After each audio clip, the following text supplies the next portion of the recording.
신중호의 마켓뷰입니다. 일주일 만에 인사드립니다. 시장의 정확한 시선과 깊이 있는 인사이트를 위해 더욱 노력하겠습니다.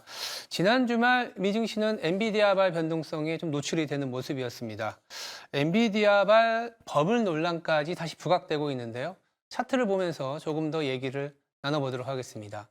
보시는 차트는 이제 뱅크 오브 아메리카에서 발간하는 레포트에서 좀 발췌를 해봤습니다. 테크 쪽, 전 세계 테크의 4주 동안에 자금이 얼마나 많이 들어오고 나왔냐라는 것을 이제 보여드리는데요. 가장 오른쪽에 있는 빨간색으로 표시된 차트를 보시면 최근 4주 동안에는 테크에서 자금이 좀 기록적으로 유출됐다, 이런 차트입니다. 그래서 그런지 몰라도 지난주 후반에 엔비디아는 고점에서 거의 7, 8%, 장중 고점에서 7, 8% 하락하는 변동성을 보였습니다. 이제 버블이 내지는 버블에 대한 논란이 불거질 수밖에 없는 상황인데요. 이렇게 이 엔비디아가 고점에서 큰 변동성을 보이자 고점, 버블과 관련된 여러 데이터들이 나오고 있습니다. 주가가 빠지면 항상 이렇게 안 좋은 데이터들이 많이 나오거든요. 일례로 1930년 이후로 5개월간 S&P 500이 25% 이상 오른 적은 봤더니 딱 10번밖에 없었다. 이례적인 상황이었다. 이런 얘기들의 통계까지 나오고 있습니다. 가까운 사례로는 코로나 팬데믹 이후에 20년 8월 그리고 09년, 그러니까 금융위기 이후에 09년 7월이 그렇고요.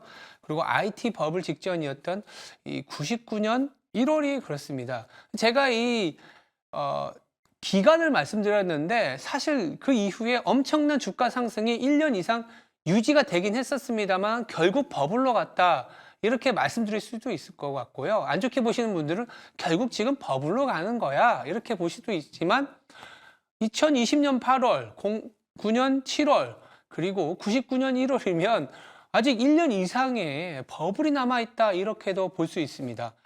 그러다 보니까요, 이 좀 갑론을박이 월가에서도 그리고 우리나라에서도 많이 이루어지고 있는데, 뱅크 오브 아메리카에서 나온 차트 하나 더 좀 보여드리겠습니다.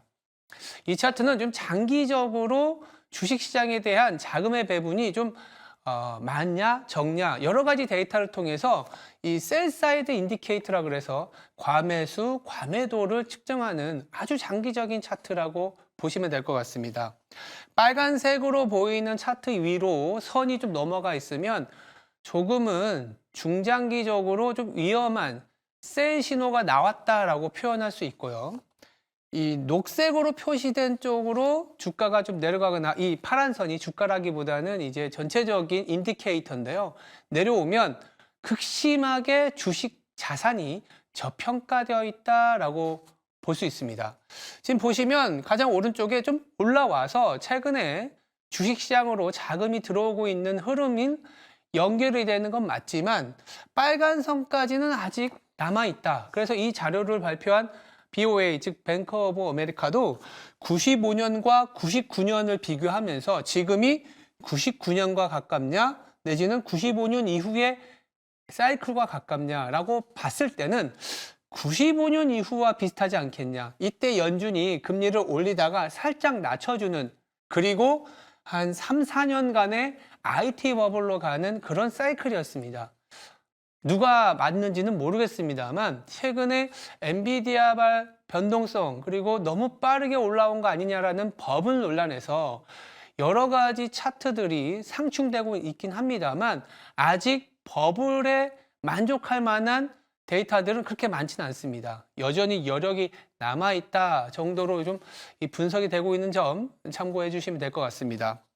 그래서 이어지는 증시 대담에서는요, 글로벌 시장을 현재 주도하고 있는 건 아무래도 AI 혁명이고, 그리고 엔비디아의 주가 상태도 좀 체크해 보겠습니다. 더불어서 국내 반도체를 비롯한 투자 전략 어떻게 가져가야 될지 심도 있게 다뤄보도록 하겠습니다. 오늘 하루도 저희와 함께 투자 준비하시기 바랍니다. 지금까지 신중호의 마켓뷰였습니다.